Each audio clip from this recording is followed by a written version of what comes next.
नमस्कार मकर राशिर व्यक्तिगण बंधुगण मु आशा करुछि आपण माने सुस्थ एवं सुस्थ अछंती। प्रत्येक दिन परी बंधुगण आजि मध्य मु आपणंक पई जानुआरी 16 रु जानुआरी 25 पर्यंत राशिफल नै आसुछि। तेणु बंधुगण आसंतु देखिबा जानुआरी 16 रु जानुआरी 25 पर्यंत आपणंक दिन किपरि बीतिबो एवं किछि जिनिस प्रति आपणंकु विशेष ध्यान देबाकु पड़िबो। आपणंक जीवन रे कोन परिवर्तन घटिबाकु जाउछि, आपणंक जीवन रे आपण कोन पाइबे, आसंतु जानिबा आपणंक पई कोन रास्ता हेबो। नमस्कार बंधुगण, मु समस्त मकर राशिर लोकंकु प्रणाम करुछि। आजिरो भिडियो मकर राशिर व्यक्तिंक पई बहुत गुरुत्वपूर्ण, कारण जानुआरी 16 रु जानुआरी 25 मध्यरे आपणंक जीवन रे किछि घटना घटिबाकु जाउछि जहा आपण कल्पना मध्य करि परिबे नाही। आजि मु जहा कहिबाकु जाउछि ताहा सुनिबा परे अनेकंक पाद तळु माटी हटि जिवो। तेणु दया करी एही भिडियो को आरंभरु शेष पर्यंत पूर्ण ध्यान सहित देखंतु, गोटिए सेकेंड मध्य छाड़ंतु नाही। बंधुगण आजि एही मुहूर्तरु मकर राशिर व्यक्तिंक जीवन रे परिवर्तनर एक भयंकर समय आरंभ होईछि। आपणंक जीवन रे बहुत दिन धरी काम करुथिबा अदृश्य शक्ति आजि सेही शक्ति निजर रूप देखाइबा आरंभ करिछि। हुएत आपण एहा जानि पारिबे नाही, किंतु गत किछि राति धरी आपणंक चारि पाखरे किछि शक्ति अछि जेउमाने आपणंकु परीक्षा करुछंती। स्वयं ईश्वर आपणंक भाग्यर मोड़ बदलाइबाकु जाउछंती। जानुआरी 16 रु मकर राशिर लोकंक जीवन रे तीनोटी लगातार घटना घटिबो। एही तीनोटी घटना मध्यरु दुईटी आपणंकु खुशी रे कांदिबो, किंतु गोटिए घटना एपरि हेबो जे एहा आपणंकु भितररु थराई देबो। एही घटना हठात घटिबो एवं कौनसी आगुआ सतर्क कराइबो नाही। तेणु एही समय रे एक छोट भूल मध्य बहुत बड़ परिणाम आनी पारे। बंधुगण एही मुहूर्त रे आपणंक कुंडली रे एक गुप्त शत्रु सक्रिय होई उठिछि। एही शत्रु बहुत दूर रे नाही, बरं आपणंक चारि पाखरे अछि। आपण जहांकु विश्वास करंती, जहाकु आपण निजकु बोली भाबंती, से आपणंकु क्षति करिबाकु चेष्टा करुछि। से बहुत दिन धरी चुपचाप तुमकु देखुछि एवं एबे से एक बड़ षड़यंत्र आरंभ करिछि। एही समय रे समस्तंकु निज विषय रे सबु किछि कहिबा बंद करंतु। जानुआरी रु जानुआरी 25 मध्य रे देवींक शक्ति मकर राशिर लोकंक जीवन रे प्रवेश करिछि। किंतु दुखर विषय हेउछि जे एही देवी एही मुहूर्त रे संपूर्ण खुशी नुहंती। आपणंक घरे किछि भूल जोगु देवी क्रोधित, विशेष करी जदि आपणंक घरर उत्तर पूर्व कोण रे अंधार, मैला किंबा अदरकारी जिनिस अछि, तेबे आजि सतर्क रुहंतु। एही दिग हेउछि देवींक स्थान। बंधुगण जदि एही समय रे आपणंक घरे भंगा मूर्ति, चिरा चित्र, मशारी किंबा अदरकारी अलिया अछि, तेबे तुरंत सेगुड़ीकु हटाई दियंतु। नचेत एही देवी आपणंकु आशीर्वाद करिबा परिवर्ते परीक्षा करिबे। मने रखंतु जे एही समय रे देवी केवल आपण केते सचेतन ताहा देखिबाकु चाहंती। एही समय रे प्रेम दृष्टिरु मकर राशिर लोकंक जीवन रे बड़ सत्य प्रकाश पाइबो। आपण जेउ व्यक्तिंकु भल पांती तांको प्रकृत चेहरा आपणंक सामनाकु आसी पारे। केतेकंकु एही समय रे विवाह प्रस्ताव मिली पारे, जेतेबेले अन्य माने कष्टकर निष्पत्ति नेबाकु बाध्य हेबे। भावना उपरे आधार करी कौनसी निष्पत्ति नियंतु नाही। क्यारियर दृष्टिरु जानुआरी 16 रु अटकी रहिथिबा काम हठात आगकु बढ़िबा आरंभ करिबो। जेउ माने दीर्घ समय धरी चाकिरी पाई चेष्टा करुछंती, सेमानंकु हठात एपरी स्थानरु सुजोग मिली पारे जेउ विषय रे सेमाने चिंता करि नाथिले। व्यवसायी एही समय बड़ कारोबार सहित जड़ित, तथापि କାହାକୁ ଅନ୍ଧ ଭାବରେ ବିଶ୍ୱାସ କରନ୍ତୁ ନାହିଁ। ସ୍ୱାସ୍ଥ୍ୟ ଦୃଷ୍ଟିରୁ ଏହି ସମୟରେ ଆପଣଙ୍କୁ ଟିକେ ସତର୍କ ରହିବା ଉଚିତ। ବିଶେଷ କରି ମୁଣ୍ଡ, ରକ୍ତଚାପ ଏବଂ ନିଦ୍ରା ସମସ୍ୟା ହୋଇପାରେ। ବିଳମ୍ବିତ ରାତିରେ ଖାଇବା ଏବଂ ଅସ୍ଥିର ଭାବରେ ଚିନ୍ତା କରିବା ବନ୍ଦ କରନ୍ତୁ। ଏହି ସମୟରେ ମାନସିକ ଶାନ୍ତି ହେଉଛି ସବୁଠାରୁ ବଡ଼ ଅସ୍ତ୍ର। ବନ୍ଧୁଗଣ, ଏହି ସମୟରେ କେବେ ବି କୌଣସି ଭିକାରୀ, ସନ୍ଥ କିମ୍ବା ଅସହାୟ ବ୍ୟକ୍ତିଙ୍କୁ ଖାଲି ହାତରେ ଫେରନ୍ତୁ ନାହିଁ। ସ୍ୱୟଂ ଭଗବାନ ଏହି ରୂପରେ ପରୀକ୍ଷା ପାଇଁ ଆସିପାରନ୍ତି। ଏକ ଛୋଟ ଦାନ ଆପଣଙ୍କ ଭାଗ୍ୟ ବଦଳାଇପାରେ। ଏହି 9 ଦିନ ମଧ୍ୟରେ ମକର ରାଶିର ଜୀବନରେ ଭାଗ୍ୟର ଚକ ବହୁତ ଦ୍ରୁତ ଗତିରେ ଘୂରିବ। ଯେଉଁମାନେ ଏତେ ଦିନ ଧରି କଷ୍ଟ ଭୋଗୁଛନ୍ତି ଏବଂ ଅବହେଳିତ ଅଛନ୍ତି, ସେମାନଙ୍କ ପାଇଁ ଏହି ସମୟ ଏକ ନୂତନ ସୂର୍ଯ୍ୟୋଦୟ ପରି। ତଥାପି ଯଦି ଆପଣ ଅହଙ୍କାରୀ, ତେବେ ଏକ ମୁହୂର୍ତ୍ତରେ ସବୁକିଛି ହରାଇ ପାରନ୍ତି। ଶେଷରେ ମୁଁ କେବଳ ଗୋଟିଏ କଥା କହିବି। ମକର ରାଶିର ଲୋକମାନେ ଏହି ସମୟରେ ଚୁପଚାପ ନିଜ କାମ କରନ୍ତୁ। ଭଗବାନଙ୍କୁ ମନେ ରଖନ୍ତୁ, ଘର ରଖନ୍ତୁ ଏବଂ କାହାକୁ ନିଜର ଗୁପ୍ତ କଥା କୁହନ୍ତୁ ନାହିଁ। ତେବେ ହିଁ ଆପଣ ଦେଖିବେ ଯେ ଜାନୁଆରୀ 25 ପୂର୍ବରୁ ଆପଣଙ୍କ ଜୀବନରେ ଏପରି ପରିବର୍ତ୍ତନ ଆସିବ ଯେ ଆପଣଙ୍କ ଶତ୍ରୁମାନେ ମଧ୍ୟ ଏହାକୁ ଦେଖି ଆଶ୍ଚର୍ଯ୍ୟ ହୋଇଯିବେ। ଯଦି ଆପଣ ଭାବୁଛନ୍ତି ଯେ ଏହି ଶବ୍ଦଗୁଡ଼ିକ ଆପଣଙ୍କ ଜୀବନ ସହିତ ମେଳ ଖାଉଛି, ତେବେ ଭିଡିଓକୁ ଶେଷ ପର୍ଯ୍ୟନ୍ତ ଦେଖନ୍ତୁ। ଲାଇକ୍ ବଟନ୍ ଦବାନ୍ତୁ ଏବଂ କମେଣ୍ଟରେ ହର ହର ମହାଦେବ ଲେଖନ୍ତୁ। କାରଣ ଆଜି ତୁମର ଭାଗ୍ୟ ପ୍ରକୃତରେ ପରିବର୍ତ୍ତନ ହେବାକୁ ଯାଉଛି। ବନ୍ଧୁଗଣ, ଏହି ସମୟରେ ମକର ରାଶିର ଲୋକଙ୍କ ଜୀବନରେ କିଛି ସଂକେତ ଆସିବା ଆରମ୍ଭ ହେବ, ଯାହାକୁ ସାଧାରଣ ଲୋକମାନେ ବୁଝିପାରିବେ ନାହିଁ। ହଠାତ୍ ତୁମେ କିଛି ସ୍ୱପ୍ନ ଦେଖିବ। ତୁମେ କିଛି ସଂକେତ ପାଇବା ଆରମ୍ଭ କରିବ। ଏହି ସ୍ୱପ୍ନଗୁଡ଼ିକ ସାଧାରଣ ସ୍ୱପ୍ନ ନୁହେଁ, ଏହା ଭବିଷ୍ୟତର ବାର୍ତ୍ତା। ଯଦି ତୁମେ ଏହି ସମୟ ମଧ୍ୟରେ ବାରମ୍ବାର ସମାନ ସ୍ୱପ୍ନ ଦେଖ, ତେବେ ଏହାକୁ ଅଣଦେଖା କର ନାହିଁ। କାରଣ ଭବିଷ୍ୟତ ପାଇଁ ତୁମର ବଡ଼ ନିଷ୍ପତ୍ତି ଏହା ସହିତ ଜଡ଼ିତ।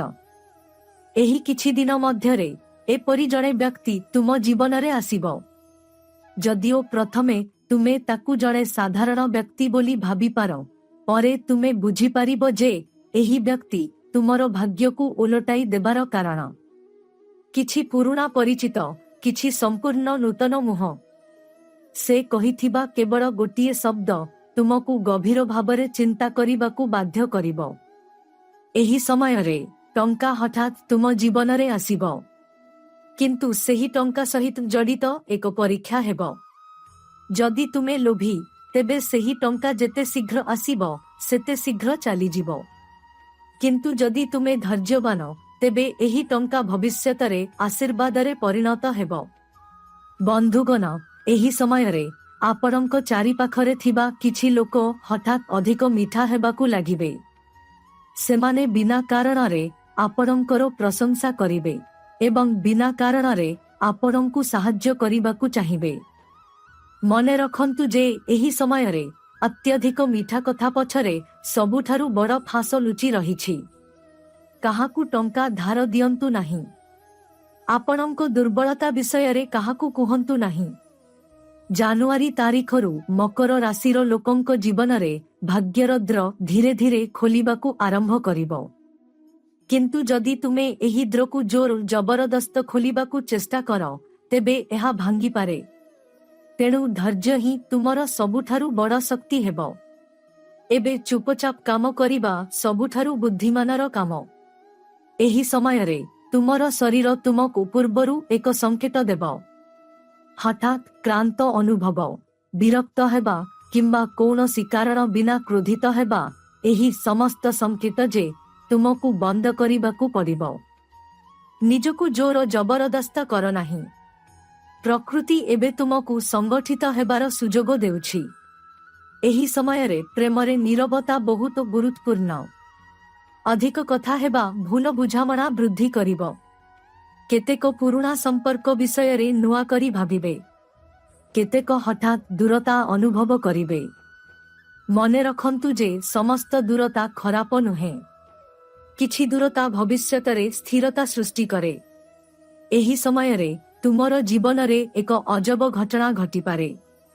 ତୁମେ ହଠାତ୍ ଏପରି କାହାର ନାମ ଶୁଣିବ ଯାହାକୁ ତୁମେ ଭୁଲି ଯାଇଥିଲ କିମ୍ବା ତାଙ୍କ ସହିତ ସମ୍ପର୍କ ରଖିବ।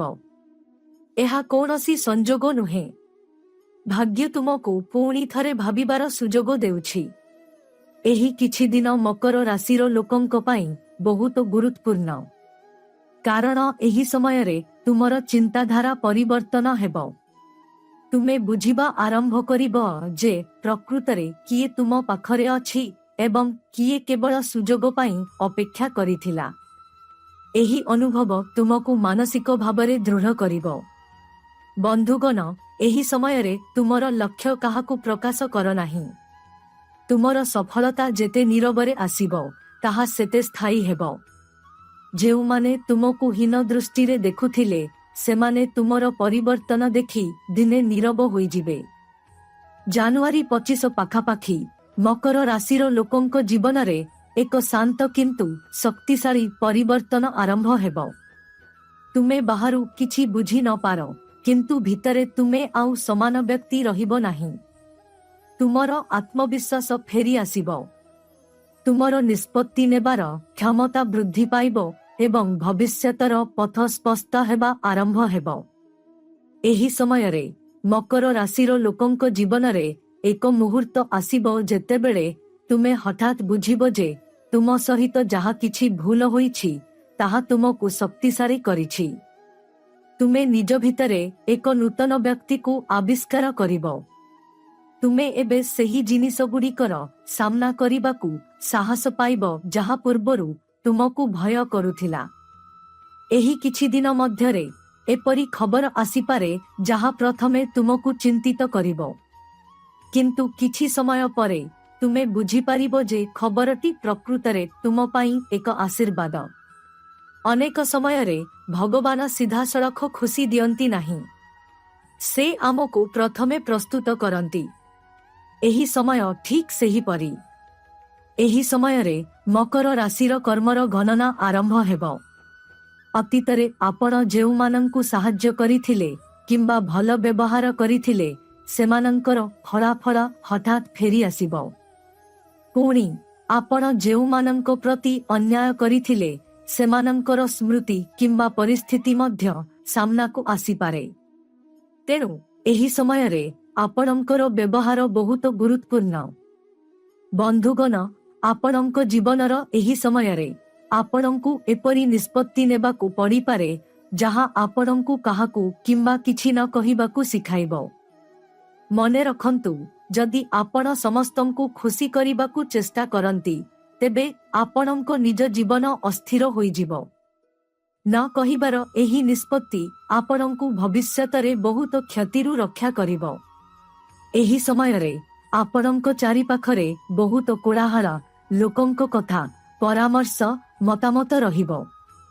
କିନ୍ତୁ ଆପଣଙ୍କ ପାଇଁ ସବୁଠାରୁ ଗୁରୁତ୍ୱପୂର୍ଣ୍ଣ ଜିନିଷ ହେବ ଆପଣଙ୍କର ଅନ୍ତରର ସ୍ୱର। ଆପଣ ଆପଣଙ୍କ ହୃଦୟରେ ଯାହା ଅନୁଭବ କରନ୍ତି ତାହା ସଠିକ୍ ପଥ ସୂଚାଇବ।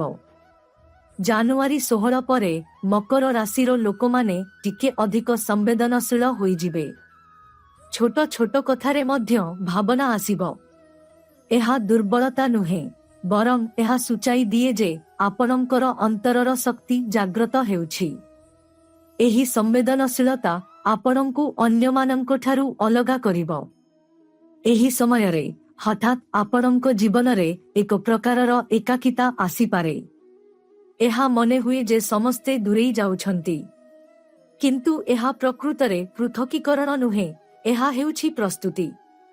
ଏହିପରି ଭାବରେ ଆପଣ ଆପଣଙ୍କର ପ୍ରକୃତ ଲକ୍ଷ୍ୟକୁ ସ୍ପଷ୍ଟ ଭାବରେ ଦେଖିପାରିବେ। ବନ୍ଧୁଗଣ, ଏହି କିଛି ଦିନ ମଧ୍ୟରେ ଏକ ସୁଯୋଗ ଆସିବ ଯାହା ପ୍ରଥମେ ବହୁତ ଛୋଟ ମନେ ହେବ। ଅନେକ ଏହାକୁ ଅବହେଳା କରିବେ, କିନ୍ତୁ ଯଦି ଆପଣ ସେହି ସୁଯୋଗକୁ ହାତଛଡ଼ା କରିପାରିବେ ତେବେ ଏହା ଭବିଷ୍ୟତରେ ମହାନ ସଫଳତାର ଦ୍ୱାର ଖୋଲିଦେବ। ଏହି ସମୟରେ କିଛି ଜିନିଷ ଆପଣଙ୍କ ଜୀବନରୁ ଆପେ ଆପେ ଦୂରେଇ ଯିବ। କିଛି ଲୋକ, କିଛି ଅଭ୍ୟାସ, କିଛି ଚିନ୍ତାଧାରା।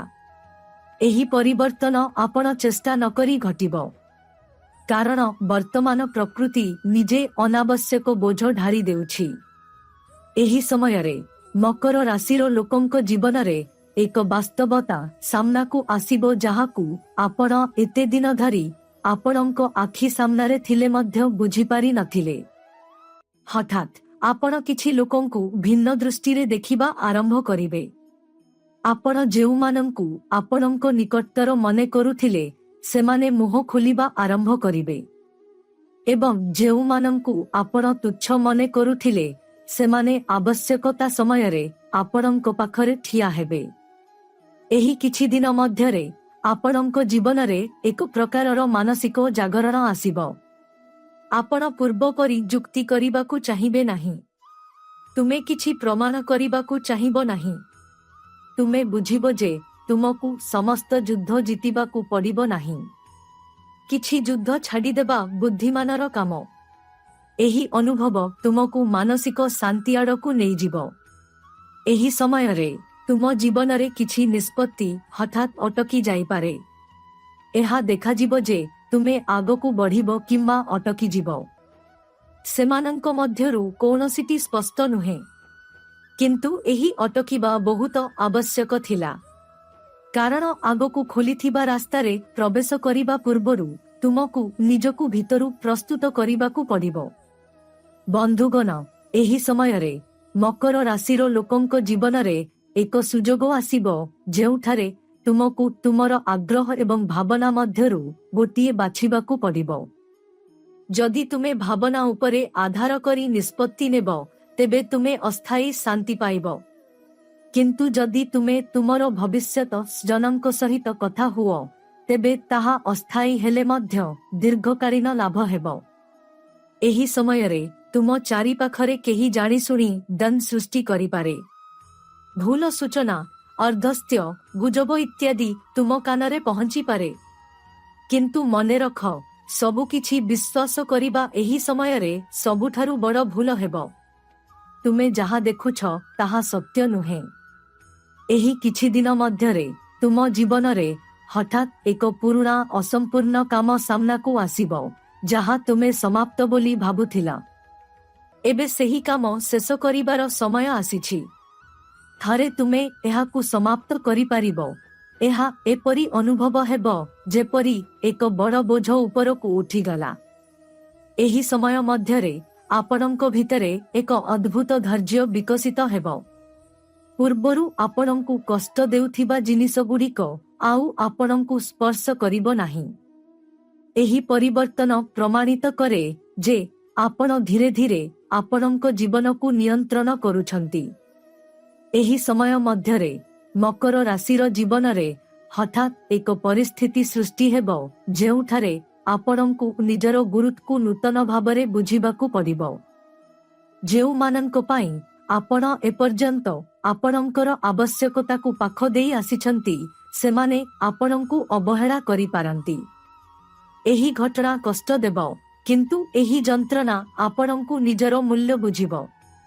ଏହି କିଛି ଦିନ ମଧ୍ୟରେ ଆପଣଙ୍କ ଜୀବନରେ ଏପରି ପରିବର୍ତ୍ତନ ଆସିବ ଯେ ଆପଣ ଆଉ କାହାକୁ ଆପଣ କ'ଣ କରିବାକୁ ଚାହୁଁଛନ୍ତି ତାହା ବୁଝାଇବାକୁ ଚାହିଁବେ ନାହିଁ। ଆପଣ ଚୁପଚାପ ନିଜର କାମ କରିବା ଆରମ୍ଭ କରିବେ। ଏହି ନୀରବତା ଆପଣଙ୍କର ସବୁଠାରୁ ବଡ଼ ଶକ୍ତି ହେବ। ଆପଣ ଫଳାଫଳ ଦେଖାଇଲେ ଲୋକମାନେ କଥା ହେବେ। ଏହି ସମୟ ମଧ୍ୟରେ ମକର ରାଶିର ଜୀବନରେ ଟଙ୍କା ସମ୍ବନ୍ଧୀୟ ଏକ ଅପ୍ରତ୍ୟାଶିତ ପରିସ୍ଥିତି ସୃଷ୍ଟି ହୋଇପାରେ। ଏକ ପୁରୁଣା ଋଣ ହଠାତ୍ ଫେରି ଆସିବ କିମ୍ବା ଏପରି ଏକ ଖର୍ଚ୍ଚ ଆସିବ ଯାହା ଆପଣ ପୂର୍ବରୁ ଚିନ୍ତା କରିନଥିଲେ। ଆପଣଙ୍କ ବୁଦ୍ଧିମତା ନିଷ୍ପତ୍ତି ନେବ ଯେ ଏହା ଲାଭଦାୟକ ହେବ କି କ୍ଷତିକାରକ। ଯଦି ଆପଣ ଶୀଘ୍ର ହୁଅନ୍ତି ତେବେ ଆପଣ ଭୁଲ କରିବେ। ଏହି ସମୟରେ ଆପଣଙ୍କ ଜୀବନରେ ଆପଣ ଯାହାକୁ ସବୁଠାରୁ ନିର୍ଭରଯୋଗ୍ୟ ବୋଲି ମନେ କରୁଥିଲେ ତାଙ୍କ ଆଚରଣ ପରିବର୍ତ୍ତନ ହେବା ଆରମ୍ଭ ହେବ। ଏହି ପରିବର୍ତ୍ତନ ଆପଣଙ୍କୁ ଚିନ୍ତା କରିବାକୁ ବାଧ୍ୟ କରିବ, କିନ୍ତୁ ନିରାଶ ହୁଅନ୍ତୁ ନାହିଁ, କାରଣ ଏହି ଘଟଣା ଆପଣଙ୍କୁ ପ୍ରକୃତ ସମ୍ପର୍କ ଏବଂ ନକଲି ସମ୍ପର୍କ ମଧ୍ୟରେ ପାର୍ଥକ୍ୟ ଶିଖାଇବ। ଏହି କିଛି ଦିନ ମଧ୍ୟରେ କିଛି ଅତୀତର ନିଷ୍ପତ୍ତି ବାରମ୍ବାର ଆପଣଙ୍କ ମନକୁ ଆସିବ। ଆପଣ ଭାବୁଥିବେ ଯେ ଯଦି ଆପଣ ଟିକେ ଭିନ୍ନ ହୋଇଥାନ୍ତେ ତେବେ କ'ଣ ହୋଇଥାନ୍ତା। କିନ୍ତୁ ଏହି ଚିନ୍ତାରେ ଫସି ରୁହନ୍ତୁ ନାହିଁ। ଅତୀତ ଆପଣଙ୍କୁ ଶିଖାଇଛି, ବର୍ତ୍ତମାନ ଭବିଷ୍ୟତ ଆପଣଙ୍କୁ ଏକ ସୁଯୋଗ ଦେଉଛି। ଏହି ସମୟରେ ମକର ରାଶିର ଲୋକମାନେ ଲକ୍ଷ୍ୟ କରିବେ ଯେ ସେମାନଙ୍କର କଥା କହିବାର ଶୈଳୀ ବଦଳି ଯାଇଛି। ଆପଣ କମ୍ ଅନାବଶ୍ୟକ କଥା କୁହନ୍ତି, କିନ୍ତୁ ଯେତେବେଳେ ଆପଣ ଏପରି କରନ୍ତି ଆପଣଙ୍କ କଥାର ଓଜନ ବଢ଼ିଯାଏ। ଲୋକମାନେ ଆପଣଙ୍କୁ ନୂତନ ଗୁରୁତ୍ୱ ଦେବା ଆରମ୍ଭ କରିବେ। ଏହି କିଛି ଦିନ ମଧ୍ୟରେ ଏକ ମୁହୂର୍ତ୍ତ ଆସିବ ଯେତେବେଳେ ଆପଣ ନିଜକୁ ପ୍ରତିଶ୍ରୁତି ଦେବେ ଏବଂ କେବେ ବି କାହାକୁ ଆପଣଙ୍କ ସୀମା ଉଲ୍ଲଙ୍ଘନ କରିବାକୁ ଦେବେ ନାହିଁ। ଏହି ମାନସିକ ଶକ୍ତି ଆପଣଙ୍କ ଭବିଷ୍ୟତ ଜୀବନର ମୂଳଦୁଆ ଗଠନ କରିବ। ଶେଷରେ ମକର ରାଶିର ଲୋକଙ୍କ ପାଇଁ ସବୁଠାରୁ ଗୁରୁତ୍ୱପୂର୍ଣ୍ଣ କଥା ଜାଣିବା ଗୁରୁତ୍ୱପୂର୍ଣ୍ଣ। ଜାନୁଆରୀ 16 ରୁ ଜାନୁଆରୀ 25 ମଧ୍ୟରେ ଗ୍ରହର ଗତିରେ ଏକ ବଡ଼ ପରିବର୍ତ୍ତନ ହେଉଛି। ଏହି ସମୟରେ ଶନି ଆପଣଙ୍କ ରାଶି ଉପରେ ସିଧାସଳଖ ପ୍ରଭାବ ପକାଉଛି ଏବଂ ବୃହସ୍ପତି ଆପଣଙ୍କୁ ଭିତରୁ ଶକ୍ତିଶାଳୀ କରିବା ପାଇଁ କାମ କରୁଛନ୍ତି। ଶନି ଏଠାରେ କର୍ମ ଦେଉଛନ୍ତି ଏବଂ ବୃହସ୍ପତି ସୁରକ୍ଷା ଦେଉଛନ୍ତି। ଏହି ଦୁଇଟି ଗ୍ରହ ଏକାଠି କାମ କରିବା ଫଳରେ ଯଦିଓ ଆପଣଙ୍କ ଜୀବନରେ ହଠାତ୍ ଉତ୍ଥାନ ପତନ ଆସିଥାଏ, ତଥାପି ଶେଷ ଫଳାଫଳ ଆପଣଙ୍କ ସପକ୍ଷରେ ଆସିବ। ଏହି ସମୟରେ ରାହୁ ଆପଣଙ୍କ ଚିନ୍ତାଧାରାକୁ ଟିକେ ଅସ୍ଥିର କରିଦେବ। ତେଣୁ ଅନାବଶ୍ୟକ ଭୟ, ସନ୍ଦେହ ଏବଂ କଳ୍ପନା ମନକୁ ଆସିବ। କିନ୍ତୁ ମନେ ରଖନ୍ତୁ ଯେ ଏହା ପ୍ରକୃତ ବିପଦ ନୁହେଁ। ଏହା ଏକ ମାନସିକ ପରୀକ୍ଷା। ଏହି ପରୀକ୍ଷାରେ ଯିଏ ସ୍ଥିର ରହିପାରିବ ତାଙ୍କୁ ଅନୁଗ୍ରହ ପ୍ରଦାନ କରାଯିବ। କେତୁ ଆପଣଙ୍କ ଜୀବନରୁ ଅନାବଶ୍ୟକ ଲୋକ ଏବଂ ପରିସ୍ଥିତିକୁ ଦୂର କରୁଛନ୍ତି। ତେଣୁ ଯଦି କିଛି ବିଚ୍ଛେଦ ହୁଏ ତେବେ ଏହାକୁ କ୍ଷତି ବୋଲି ଭାବନ୍ତୁ ନାହିଁ। ଏହି ଗ୍ରହ ପରିବର୍ତ୍ତନର ପ୍ରଭାବରେ କେବଳ ଗୋଟିଏ ଉପାୟ ଅଛି ଯାହା ମକର ରାଶିର ଲୋକଙ୍କ ପାଇଁ ସବୁଠାରୁ ପ୍ରଭାବଶାଳୀ ହେବ। ପ୍ରତିଦିନ ସକାଳେ ଯେତେବେଳେ ଆପଣ ଉଠିବେ, ସୂର୍ଯ୍ୟଙ୍କୁ ଦେଖନ୍ତୁ ଏବଂ ନିଜକୁ କୁହନ୍ତୁ, ମୁଁ ଧୈର୍ଯ୍ୟ ହରାଇବି ନାହିଁ। ମୁଁ ଭୁଲ ରାସ୍ତାରେ ଯିବି ନାହିଁ। ଏହି ଗୋଟିଏ ବାକ୍ୟ ଆପଣଙ୍କ ଚିନ୍ତାଧାରା ସ୍ଥିର ରଖିବ। ଏହା ସହିତ ଯଦି ସମ୍ଭବ ହୁଏ ଯେକୌଣସି ଗୁରୁବାର କିମ୍ବା ଶନିବାର ଦିନ ଦୀପ ଜାଳି ଭୁଲ ନିଷ୍ପତ୍ତିରୁ ରକ୍ଷା କରିବା ପାଇଁ ଭଗବାନଙ୍କୁ ପ୍ରାର୍ଥନା କରନ୍ତୁ। ବର ମାଗିବାର କୌଣସି ଆବଶ୍ୟକତା ନାହିଁ। ଏହି ସମୟରେ ସୁରକ୍ଷିତ ରହିବା ହେଉଛି ସବୁଠାରୁ ବଡ଼ ଆଶୀର୍ବାଦ। ଏହି କିଛି ଦିନ ମଧ୍ୟରେ କାହାକୁ ଟଙ୍କା ଋଣ ଦିଅନ୍ତୁ ନାହିଁ। ଆପଣଙ୍କ ଭବିଷ୍ୟତ ଯୋଜନା କାହାକୁ କୁହନ୍ତୁ ନାହିଁ ଏବଂ କ୍ରୋଧରେ କୌଣସି ନିଷ୍ପତ୍ତି ନିଅ ନାହିଁ। ଯଦି ତୁମେ ଏହି ତିନୋଟି କଥା ପାଳନ କର ତେବେ ଗ୍ରହମାନଙ୍କର ଅଶୁଭ ପ୍ରଭାବ ଦୂର ହୋଇଯିବ।